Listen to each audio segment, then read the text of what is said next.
जीवन हो योजनाओं से भरा, जीवन के किसी भी क्षेत्र में बेहतर रणनीति आपके जीवन को सफल बना सकती है, और यदि कोई योजना या रणनीति नहीं है तो समझो जीवन एक अराजक भविष्य में चला जाएगा जिसके सफल होने की कोई गारंटी नहीं। भगवान श्री कृष्ण के पास पांडवों को बचाने का कोई मास्टर प्लान नहीं होता तो पांडवों की कोई औकात नहीं थी कि वे कौरवों से किसी भी मामले में जीत जाते। 2. संगत और पंगत हो अच्छी। कहते हैं कि जैसी संगत वैसी पंगत और जैसी पंगत वैसा जीवन। आप लाख अच्छे हैं लेकिन यदि आपकी संगत बुरी है तो आप बर्बाद हो जाएंगे। लेकिन यदि आप लाख बुरे हैं और आपकी संगत अच्छे लोगों से है और आप उनकी सुनते भी हैं तो निश्चित ही आप आबाद हो जाएंगे। कौरवों के साथ शकुनी जैसे लोग थे जो पांडवों के साथ कृष्ण। शकुनी मामा जैसी आपने संगत पाल रखी है तो आपका दिमाग चलना बंद ही समझो। 3. अधूरा ज्ञान घातक। कहते हैं कि अधूरा ज्ञान सबसे खतरनाक होता है। इस बात का उदाहरण है अभिमन्यु। अभिमन्यु बहुत ही वीर और बहादुर योद्धा था, लेकिन उसकी मृत्यु जिस परिस्थिति में हुई उसके बारे में सभी जानते हैं। मुसीबत के समय यह अधूरा ज्ञान किसी भी काम का नहीं रहता है। आप अपने ज्ञान में पारंगत बने। किसी एक विषय में तो दक्षता हासिल होना ही चाहिए। 4. दोस्त और दुश्मन की पहचान करना सीखें। महाभारत में ऐसे कई मित्र थे जिन्होंने अपनी ही सेना के साथ विश्वासघात किया। ऐसे भी कई लोग थे जो इन वक्त पर पाला बदल कर कौरवों या पांडवों के साथ चले गए। शल्य और युयुत्सु इसके उदाहरण हैं। इसलिए कहते हैं कि कई बार दोस्त के भेष में दुश्मन हमारे साथ आ जाते हैं और हमसे कई तरह के राज लेते रहते हैं। कुछ ऐसे भी दोस्त होते हैं जो दोनों तरफ होते हैं। जैसे कौरवों का साथ दे रहे भीष्म, द्रोण और विदुर ने अंततः युद्ध में पांडवों का ही साथ दिया।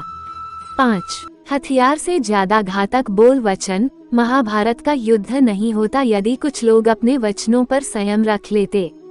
जैसे द्रौपदी यदि दुर्योधन को अंधे का पुत्र भी अंधा नहीं कहती तो महाभारत नहीं होती। शिशुपाल और शकुनी हमेशा चुभाने वाली बातें ही करते थे, लेकिन उनका हश्र क्या हुआ यह सभी जानते हैं। सबक यह कि कुछ भी बोलने से पहले हमें यह सोच लेना चाहिए कि इसका आपके जीवन, परिवार या राष्ट्र पर क्या असर होगा। 6. जुए सट्टे से दूर रहो। शकुनी ने पांडवों को फंसाने के लिए जुए का आयोजन किया था, जिसके चलते पांडवों ने अपना सब कुछ दांव पर लगा दिया था। अंत में उन्होंने द्रौपदी को भी दांव पर लगा दिया था। यह बात सभी जानते हैं कि फिर क्या हुआ। अतः जुए, सट्टे, षड्यंत्र से हमेशा दूर रहो। ये चीजें मनुष्य का जीवन अंधकार में बना देती हैं। 7. सदा सत्य के साथ रहो। कौरवों की सेना पांडवों की सेना से कहीं ज्यादा शक्तिशाली थी। एक से एक योद्धा और ज्ञानी जन कौरवों का साथ दे रहे थे। पांडवों की सेना में ऐसे वीर योद्धा नहीं थे।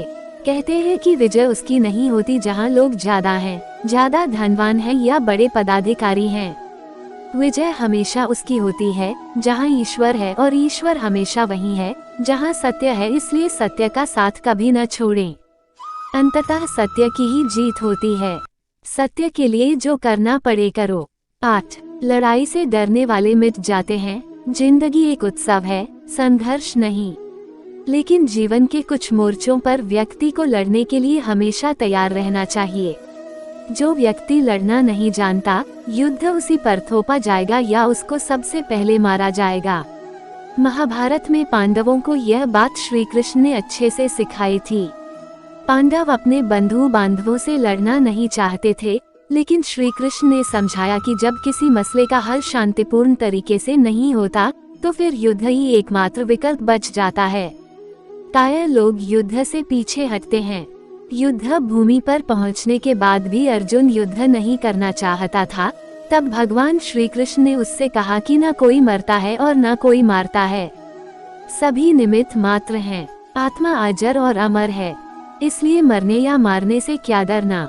9. खुद नहीं बदलोगे तो समाज तुम्हें बदल देगा। जीवन में हमेशा दानी, उदार और दयालु होने से काम नहीं चलता। महाभारत में जिस तरह से कर्ण की जिंदगी में उतार चढ़ाव आए, उससे यही सीख मिलती है कि इस क्रूर दुनिया में अपना अस्तित्व बनाए रखना कितना मुश्किल होता है। इसलिए समय के हिसाब से बदलना जरूरी होता है, लेकिन वह बदलाव ही उचित है जिसमें सभी का हित हो। कर्ण ने खुद को बदलकर अपने जीवन के लक्ष्य तो हासिल कर लिया, लेकिन वे फिर भी महान नहीं बन सके, क्योंकि उन्होंने अपनी शिक्षा का उपयोग समाज से बदला लेने की भावना से किया। बदले की भावना से किया गया कोई भी कार्य आपके समाज का हित नहीं कर सकता। 10. शिक्षा का सदुपयोग जरूरी। समाज ने एक महान योद्धा कर्ण को तिरस्कृत किया था, जो समाज को बहुत कुछ दे सकता था, लेकिन समाज ने उसकी कद्र नहीं की, क्योंकि उसमें समाज को मिटाने की भावना थी। कर्ण के लिए शिक्षा का उद्देश्य समाज की सेवा करना नहीं था, अपितु वो अपने सामर्थ्य को आधार बनाकर समाज से अपने अपमान का बदला लेना चाहता था। समाज और कर्ण दोनों को ही अपने अपने द्वारा किए गए अपराध के लिए दंड मिला है और आज भी मिल रहा है। कर्ण यदि यह समझता कि समाज व्यक्तियों का एक जोड़ मात्र है जिसे हम लोगों ने ही बनाया है, तो संभवतः वो समाज को बदलने का प्रयास करता, न कि समाज के प्रति घृणा करता। 11. अच्छे दोस्तों की कद्र करो। ईमानदार और बिना शर्त समर्थन देने वाले दोस्त भी आपका जीवन बदल सकते हैं। पांडवों के पास भगवान श्री कृष्ण थे तो कौरवों के पास महान योद्धा कर्ण थे। इन दोनों ने ही दोनों पक्षों को बिना शर्त अपना पूरा साथ और सहयोग दिया था। यदि कर्ण को छल से नहीं मारा जाता तो कौरवों की जीत तय थी। पांडवों ने हमेशा श्री कृष्ण की बातों को ध्यान से सुना और उस पर अमल भी किया, लेकिन दुर्योधन ने कर्ण को सिर्फ एक योद्धा समझकर उसका पांडवों की सेना के खिलाफ इस्तेमाल किया। यदि दुर्योधन कर्ण की बात मानकर कर्ण को घटोत्कच को मारने के लिए दबाव नहीं डालता, तो इंद्र द्वारा दिया गया जो अमोघ अस्त्र कर्ण के पास था उससे अर्जुन मारा जाता। 12. भावुकता कमजोरी है। धृतराष्ट्र अपने पुत्रों को लेकर जरूरत से ज्यादा ही भावुक और आसक्त थे। यही कारण रहा कि उनका एक भी पुत्र उनके वश में नहीं रहा। वे पुत्रमोह में भी अंधे थे। इसी तरह महाभारत में हमें ऐसे कुछ पात्र मिलते हैं जो अपनी भावुकता के कारण मूर्ख ही सिद्ध होते हैं। जरूरत से ज्यादा भावुकता कई बार इंसान को कमजोर बना देती है और वो सही गलत का फर्क नहीं पहचान पाता। कुछ ऐसा ही हुआ महाभारत में धृतराष्ट्र के साथ, जो अपने पुत्रमोह में आकर सही गलत का फर्क भूल गए। 13. शिक्षा और योग्यता के लिए जुनूनी बनो। व्यक्ति के जीवन में उसके द्वारा हासिल शिक्षा और उसकी कार्य योग्यता ही काम आती है। दोनों के प्रति एकलव्य जैसा जुनून होना चाहिए, तभी वह हासिल होती है। अगर आप अपने काम के प्रति जुनूनी हैं तो कोई भी बाधा आपका रास्ता नहीं रोक सकती। 14. कर्मवान बनो। इंसान की जिंदगी जन्म और मौत के बीच की कड़ी भर है। यह जिंदगी बहुत छोटी है, कब दिन गुजर जाएंगे आपको पता भी नहीं चलेगा, इसलिए प्रत्येक दिन का भरपूर उपयोग करना चाहिए। कुछ ऐसे भी कर्म करना चाहिए जो आपके अगले जीवन की तैयारी के हों। ज्यादा से ज्यादा कार्य करो। घर और कार्यालय के अलावा भी ऐसे कार्य करो जिससे आपकी संतानें आपको याद रखें। गीता यही संदेश देती है कि हर पर ऐसा कार्य कर जो तेरे जीवन को सुंदर बनाए। 15. अहंकार और घमंड होता है पतन का कारण। अपनी अच्छी स्थिति, बैंक बैलेंस, संपदा, सुंदर रूप और विद्वता का कभी अहंकार मत कीजिए। समय बड़ा बलवान है। धनी, ज्ञानी, शक्तिशाली पांडवों ने वनवास भोगा और अतिसुंदर द्रौपदी भी उनके साथ वनों में भटकती रही। समय के खेल निराले हैं। जिस अम्बा का जीवन भीष्म के कारण बर्बाद हो गया था, उसने शिखंडी के रूप में जन्म लेकर भीष्म से बदला लिया था। महाभारत में ऐसे कई उदाहरण हैं जिनसे यह प्रेरणा मिलती है कि घमंड को पतन का कारण बनने में देर नहीं लगती है। 16. कोई भी संपत्ति किसी की भी नहीं है। अत्यधिक लालच इंसान की जिंदगी को नर्क बना देता है। जो आपका नहीं है उसे अनीतिपूर्वक लेने, हड़पने का प्रयास न करें। आज नहीं तो कल उसका दंड अवश्य मिलता है। भगवान श्री कृष्ण कहते हैं कि आज जो तेरा है कल बीता हुआ कल किसी और का था और कल आने वाला कल किसी और का हो जाएगा। अतः तू संपत्ति और वस्तुओं से आसक्ति मत पाल, यह तेरी मृत्यु के बाद यहीं रखे रह जाएंगे। अर्जित करना है तो परिवार का प्रेम और अपनत्व अर्जित कर, जो हमेशा तेरे साथ रहेगा। 17. ज्ञान का हो सही क्रियान्वयन। शिष्य या पुत्र को ज्ञान देना माता पिता व गुरु का कर्तव्य है, लेकिन सिर्फ ज्ञान से कुछ भी हासिल नहीं होता। बिना विवेक और सद्बुद्धि के ज्ञान अकर्म या विनाश का कारण ही बनता है, इसलिए ज्ञान के साथ विवेक और अच्छे संस्कार देने भी जरूरी हैं। हमने ऐसे कई व्यक्ति देखे हैं जो है तो बड़े ज्ञानी लेकिन व्यक्तित्व से दब्बू या खब्बू है या किसी जंगल में धूनी रमाकर बैठे हैं। उनके ज्ञान से न तो परिवार का हित हो रहा है और न समाज का। ऐसे लोगों को कहते हैं अपने मियाँ मिठा, खुद लिखे और खुद ही बाँचे। 18 दंड का डर जरूरी। न्याय व्यवस्था वही कायम रख सकता है जो दंड को सही रूप में लागू करने की क्षमता रखता हो। यह चिंतन घातक है कि अपराध से घृणा करो, अपराधी से नहीं। दुनिया भर की जेलों से इसके उदाहरण प्रस्तुत किए जा सकते हैं कि जिन अपराधियों को सुधारने की दृष्टि से पुनर्वास कार्यक्रम चलाए गए, उन्होंने समाज में जाकर फिर से अपराध को अंजाम दिया है। अपराधी को हर हाल में दंड मिलना ही चाहिए। यदि उसे दंड नहीं मिलेगा तो समाज में और भी अपराधी पैदा होंगे और फिर इस तरह संपूर्ण समाज ही अपराधियों का समाज बन जाएगा। युधिष्ठिर के अहिंसा में उनके विश्वास को देखते हुए युद्ध के बाद भीष्म को उन्हें उपदेश देना पड़ा कि राजधर्म में हमेशा दंड की जरूरत होती है, क्योंकि प्रत्येक समाज में अपराधी तो होंगे ही। दंड न देना सबसे बड़ा अपराध होता है। 19 न्याय की रक्षा जरूरी। न्याय हमेशा उन लोगों के साथ होता है जो शक्तिशाली हैं या जो न्याय पाने के लिए प्राणपण से उत्सुक हैं। जिन्होंने अपने लिए न्याय मांगा है उनके साथ ईश्वर ने न्याय किया भी है। मांगोगे नहीं तो मिलेगा भी नहीं, यह प्रकृति का नियम है। गुरु द्रोणाचार्य ने कर्ण और एकलव्य के साथ जरूर अन्याय किया था, लेकिन आज दुनिया अर्जुन को सर्वश्रेष्ठ धनुर्धर नहीं मानती, क्योंकि कर्ण और एकलव्य ने हमेशा न्याय की मांग की और अंत में आज दुनिया उन्हें श्रेष्ठ धनुर्धर मानती है।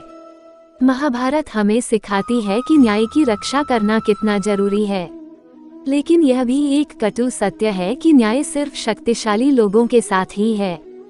20 छिपे हुए को जानने का ज्ञान जरूरी। यह जगत या व्यक्ति जैसा है वैसा कभी दिखाई नहीं देता, अर्थात लोग जैसे दिखते हैं वैसे होते नहीं, चाहे वो कोई भी हो। महाभारत का हर पात्र ऐसा ही है, रहस्यमयी। छिपे हुए को जानना ही व्यक्ति का लक्ष्य होना चाहिए, क्योंकि ज्ञान ही व्यक्ति को बचाता है। भगवान श्री कृष्ण के ऐसे कई योद्धा थे जो छिपे हुए सत्य को जानते थे। 21 सफर करने में होती है बरकत। एक स्थान से दूसरे स्थान पर जाना या एक स्थान को छोड़कर दूसरे स्थान पर रहने से लाभ ही मिलता है। पांडवों को हस्तिनापुर छोड़कर 2 बार जंगल में रहना पड़ा और अंत में उनको जब खांडवप्रस्थ मिला तो वे वहां चले गए। इसी तरह भगवान श्री कृष्ण को भी कई बार मथुरा को छोड़कर जाना पड़ा और अंत में वे द्वारिका में बस गए थे। कई बार लोगों को व्यापार या नौकरी के लिए दूसरे शहर या देश में जाना होता है। 22 गोपनीयता और संयम जरूरी। जीवन हो या युद्ध, सभी जगह गोपनीयता का महत्व है। यदि आप भावना में बहकर किसी को अपने जीवन के राज बताते हैं या किसी व्यक्ति या समाज विशेष पर क्रोध या कटाक्ष करते हैं तो आप कमजोर माने जाएंगे।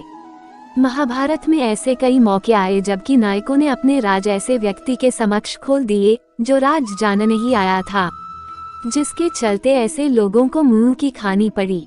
दुर्योधन, भीष्म, बर्बर एक ऐसे उदाहरण है जिन्होंने अपनी कमजोरी और शक्ति का राज खोल दिया था।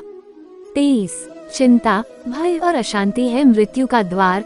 किसी भी प्रकार की चिंता करना, मन को अशांत रखना और व्यर्थ के भय को पालते रहने से मृत्यु आसपास ही मंडराने लगती है।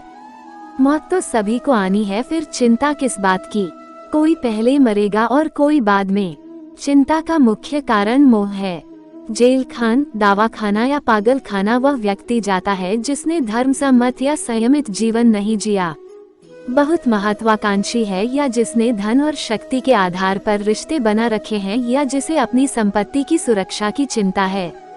महाभारत को पढ़ने से हमें यही शिक्षा मिलती है कि चिंता मुक्त जीवन सबसे बड़ी दौलत है। 24 इंद्रिय संयम जरूरी। इंद्रियां कभी तृप्त नहीं होती। जो इंद्रियों के वश में है उसका पतन निश्चित है। बहुत से लोग आजकल किसी न किसी प्रकार की आदत या नशे के गुलाम हैं। ऐसे लोगों का धीरे धीरे क्षरण होता जाता है। इंद्रिय संयम आता है संकल्प से। महाभारत का हर पात्र संकल्प से बंधा हुआ है। शक्ति का संचय इंद्रियों को वश में करने से ही संभव हो पाता है। 25 राजा या योद्धा को नहीं करना चाहिए परिणाम की चिंता, कहते हैं कि जो युद्ध या राजयुद्ध के परिणाम की चिंता करता है वह अपने जीवन और राज्य को खतरे में डाल देता है। परिणाम की चिंता करने वाला कभी भी साहसपूर्वक न तो निर्णय ले पाता है और न ही युद्ध कर पाता है। जीवन के किसी पर मोड़ पर हमारे निर्णय ही हमारा भविष्य तय करते हैं। एक बार निर्णय ले लेने के बाद फिर बदलने का अर्थ यह है कि आपने अच्छे से सोचकर निर्णय नहीं लिया या आप में निर्णय लेने की क्षमता नहीं है।